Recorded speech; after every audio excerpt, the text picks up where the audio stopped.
Hello. இன்னைக்கு director இளனோட டைரக்ஷனில் கவினோட ஆக்டிங்கில் வந்திருக்கிற ஸ்டார் படத்தோடைய நான் டெக்னிக்கல் ரிவ்யூ பார்க்கலாம் வாங்க.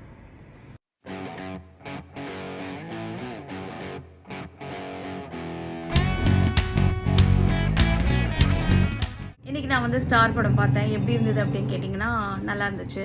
நிறைய யூடியூப் சேனல்ஸில் வந்து நான் ரிவ்யூ பார்த்தேன். அவங்க வந்து ரொம்ப ஒஸ்ட்டாக இருக்குது, ரொம்ப கேவலமாக இருக்குது அப்படிலாம் சொல்கிறாங்க. அந்தளவுக்குலாம் இல்லை, நல்லா இருந்தது. ஆரம்பத்துலேருந்து கடைசி வரைக்கும் டீசெண்டாக இருந்துச்சு.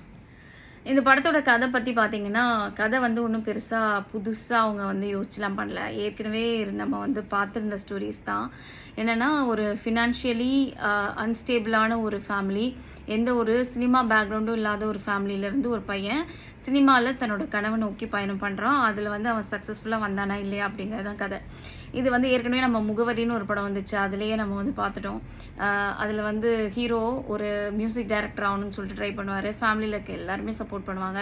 ஃபினான்ஷியலி ரொம்ப கஷ்டப்பட்டுட்டு இருப்பாங்க, ஆனாலும் வந்து பயங்கரமாக சப்போர்ட் பண்ணுவாங்க. ஆனால் அவர் சக்ஸஸ்ஃபுல்லாக வந்தாரா இல்லையா அப்படிங்கிறது அந்த படத்தோட கதை. அதே கதை தான் இந்த கதையும். ஆனால் வந்து அதில் இவர் மியூசிக் டைரக்டர், இதில் வந்து ஒரு ஆக்டர், அவ்வளோதான் டிஃப்ரென்ஸு.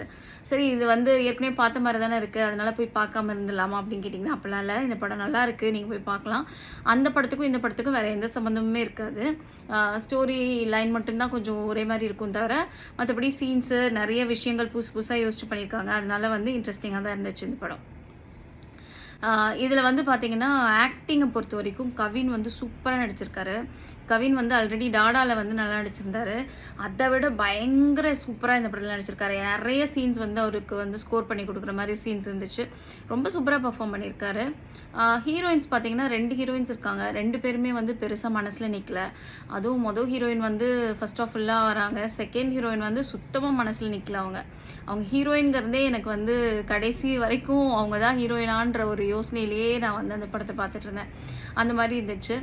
மியூசிக் பார்த்தீங்கன்னா, யுவன் சங்கர் ராஜாவுடைய சூப்பர் ஹிட் சாங் ஒன்று, செம்ம சாங், எல்லாருக்கும் ரொம்ப பிடிச்ச சாங் ஒன்று இருக்குது.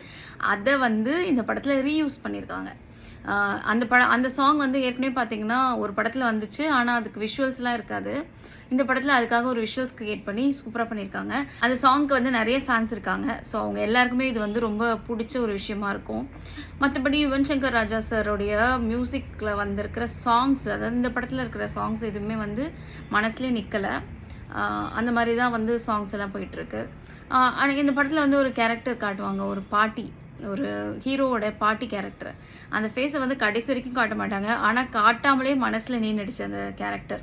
இதெல்லாம் ஒரு நல்ல விஷயம்.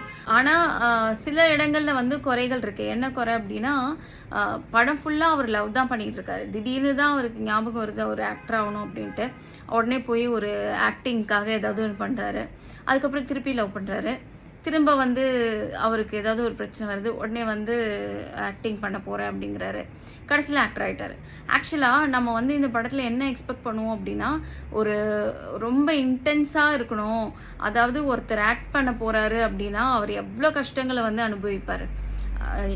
நம்ம ஜென்ரலாகவே வந்து எல்லாருக்குமே தெரியும் சினிமா இண்டஸ்ட்ரியில் வந்து எவ்வளோ கஷ்டப்பட்டு எல்லாரும் வராங்க அப்படின்ட்டு. ஸோ அந்த கஷ்டத்தெல்லாம் இன்னும் நல்லா காட்டியிருக்கலாம்.